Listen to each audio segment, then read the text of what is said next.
అందరికీ నమస్కారం అండి.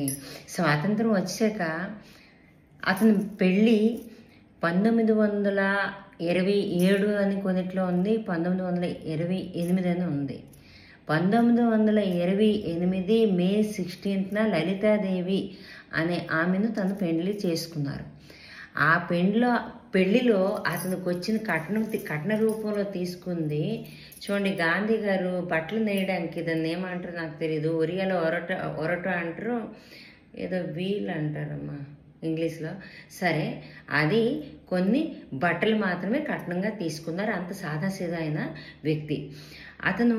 1928లో మన ఇండియన్ నేషనల్ కాంగ్రెస్లో జాయిన్ అయ్యారు. అతని అలాగే జైలుకి వెళ్ళారు. అక్కడ పరిస్థితులు అవన్నీ నేను ఆల్రెడీ మీకు చెప్పేశాను. అయితే అతను ఇండియన్ పోలీస్ అండ్ ట్రాన్స్పోర్ట్ మినిస్టర్గా ఉన్నప్పుడు లేడీ కండక్టర్లకి అపాయింట్ చేసింది కూడా మన లాల్ బహదూర్ శాస్త్రి గారే.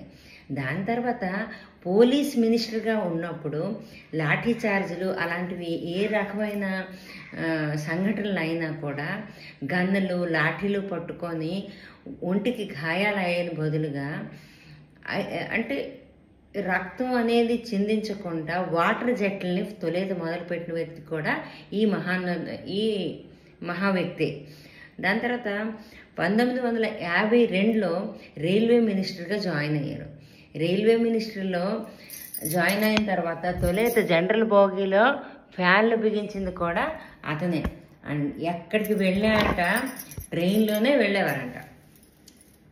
ఆ ట్రైన్లోనే వెళ్ళి వస్తే దాని తలకు లోటుపాట్లు తెలిస్తే దాన్ని బట్టి ఆ ట్రైన్లో ఉన్న, అంటే జనరల్ బోగిలో కూడా వెళ్ళి ఉంటారు. మరి అప్పుడు ఫ్యాన్లు లేవు అని తెలిసి ప్రతి ఒక్కరి బాధ అప్పుడు ఫ్యాన్లు వేయించి ఉంటారు. అది అక్కడ ఆలోచన అవుతుంది.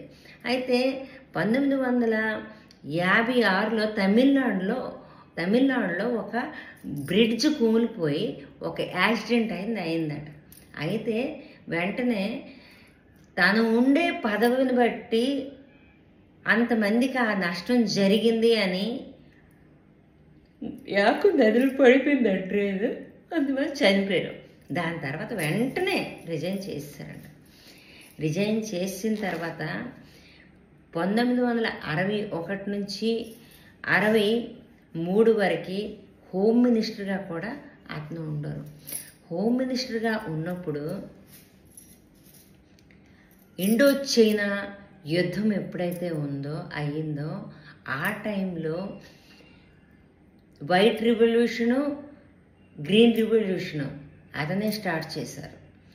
ఎందుకంటే మన భారతదేశం అప్పటికి వెనకపడిన దేశంలో ఉండేది, అభివృద్ధి చెందిన దేశం పూర్తిగా. అప్పుడు అమెరికా అభివృద్ధి ఆ టాపిక్ వదిలేయండి, వెనకపడి దేశంగా ఉండేది. జీర్ణించుకోలేకపోయారు. ఇండో చైనా పాక్ అయినప్పుడు, ఇండో చైనా వార్ అయినప్పుడు, యుద్ధం అయినప్పుడు తినడానికి కూడా తిండి లేకపోకుండా, అభివృద్ధి లేకుండా బ్యాక్కి ఉన్నారనమాట. అప్పుడు తన ఆఫీస్ గార్డెన్లోనే తొలిసారి పంట పండించి అదే పంటని తన ఫ్యామిలీ కూడా తింటూ అందరికి కూడా ఖాళీ స్థలాల్లో మొక్కలు నాటమంటూ చెప్పి వాటినే మీ ఒక్క తిండి తాలూకా తిండి, ఆ పంటే మీరు తినండి అని అవేర్నెస్నిచ్చే తొలి ప్రధానమంత్రి అవుతున్నారు లాల్ బహదూర్ శాస్త్రియే. తన కుటుంబం నుంచే తొలి మొదలు పెట్టేవారంట ఏ ఒక్క పని. చూసారా? అయితే ఏదవని నేను ఆలోచిస్తున్నాను అలాగే, కానీ మనలాగే అందరూ మారిపోవాలంటే చాలా కష్టం. ఎందుకంటే కోట్ల మంది ఒక తోవలో వెళ్తే మనం ఒక్కడం ఒక తోవలో ఉంటాం. అది చాలా కష్టం. కానీ ఒక ప్రైమ్ మినిస్టర్గా అతను ఉన్నారు కాబట్టి అతనికి సాధ్యం అయ్యింది.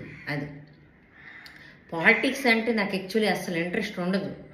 కానీ ఇప్పుడు ఇలాంటి స్థాయికి వెళ్ళాలి, మన గురించి కాదు ఒకళ్ళ గురించి, అంటే ఆ ఒక్క పదవి అనేది ఎంత ఇంపార్టెంటో దాన్ని ఎంత చక్కగా ఉపయోగించుకోవచ్చు అని చూడండి.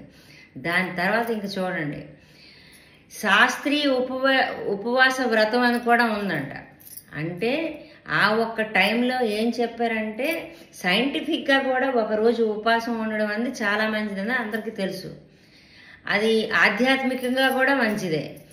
మరి ఇప్పుడు ఇతను ఏం చేశారు, వారం కట ఒకరోజు ప్రతి సోమవారం ప్రతి ఒక్క భారతీయుడికి ఉపవాసం ఉండమని చెప్పారు. హోటళ్ళు కూడా బంద్ అట ఆ రోజు. ఆ రోజు తానే ఉండే ఉపవాసం ఆ ఒక్క ఫుడ్ని ఒక పేదవాడికి ఇమ్మన్నారంట. బాగుంది. ఇచ్చి ఆ పేదవాడు నింపుకుంటాడు కడుపు. ఇలాగా గ్రీన్ రివల్యూషను, వైట్ రివల్యూషను. ఖాళీ జాగాల్లో పంటలు పండించుకోమన్నారు, అక్కడే ఆవులు కూడా పెంచుకోమన్నారు. ఆవులు ఆడతలకు దీన్ని అంటే ఒక వేస్ట్ని ఎలా యూజ్ చేసుకో, ఇవన్నీ మనం చూస్తున్నాం ఇప్పుడు, వదిలేయండి. కానీ అప్పట్లో ఏ డెవలప్మెంటు, ఏ మెషినరీ ఏది లేకపోయినప్పుడు, అంటే డెవలప్మెంట్ కొంతవరకు అయితే అయ్యింది, ఎందుకంటే బ్రిటిషర్స్ ఏది లేకపోయినా ఈ డెవలప్మెంట్ అంతా కొంతవరకు ఇచ్చారులేండి. అప్పుడు హైబ్రిడ్ సీడ్స్ ఇంట్రడ్యూస్ చేసింది కూడా ఇతనే. హైబ్రిడ్ సీడ్స్ అది కూడా ఇతనే. అయితే ఇవన్నీ చెప్పుకుంటూ పోతే అతనివి చాలా ఉన్నాయి. నెక్స్ట్ వీడియోతో మళ్ళీ మీ ముందుకు వస్తాను.